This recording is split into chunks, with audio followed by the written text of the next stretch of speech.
Hey everyone, welcome back. And this is my Ace of Diamond episode 9 review entitled Chagrin his heart. With change in his heart.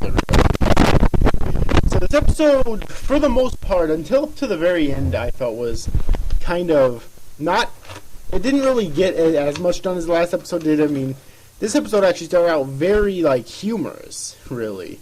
You know, it was very humorous with Ijun basically, tagging closely behind frickin' Chris, basically, metaphorically speaking, sucking his dick, trying to get on his good side, though, so that he'll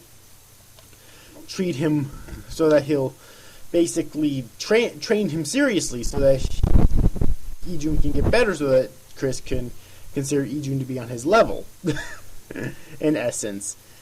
And apparently that guy that was training Chris was his dad, alright, because his dad desperately wants him to be a star player. Now, I did think it was kind of weird in this episode how whenever Miyuki talked about Ijun, he didn't seem as angry as he was in the last episode, but whatever, that's a minor thing. Really what I have to say about this episode is that it was kind of slow, I thought, to really get going, but the end was really good, because Ijun ended up being a pitcher on the team, throwing pitches. I'm not sure if it was I don't think it was an official game, it might have just been practice. But he was sucking at it. Despite the fact that he has an amazing pitch, for some reason he just wasn't doing it.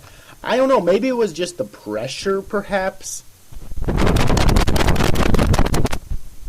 Alright, it could have just been the pressure of him being up on the mound like that finally.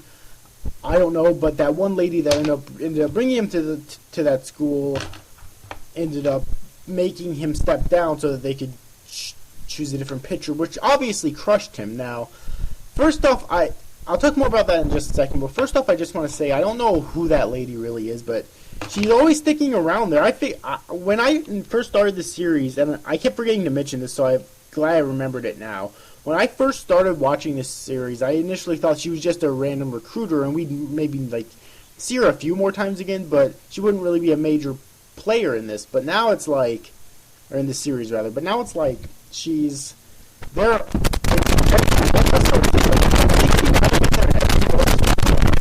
She might have. So, yeah, I don't know what's up with her, but I don't know. Anyways, another really interesting thing about this episode is that we had Fuya. I think his name is Tom. Look it up. I keep forgetting what his name is. Now I have a reference, should be pretty easy, but Furuya.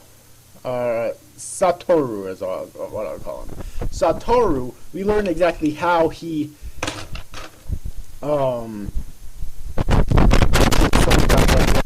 basically we learned that, anyone who's familiar with baseball would obviously know this. I haven't played baseball in years as much as I love the sport, so I kind of forgot about this, but I remembered it as soon as it was mentioned that a pitcher's best friend is their fingers and their hands, and if those get fucked up, they're finished.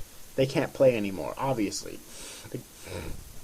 In terms of the hands, that kind of goes with anything you do in life, but with with a pitcher, they need their fingertips too.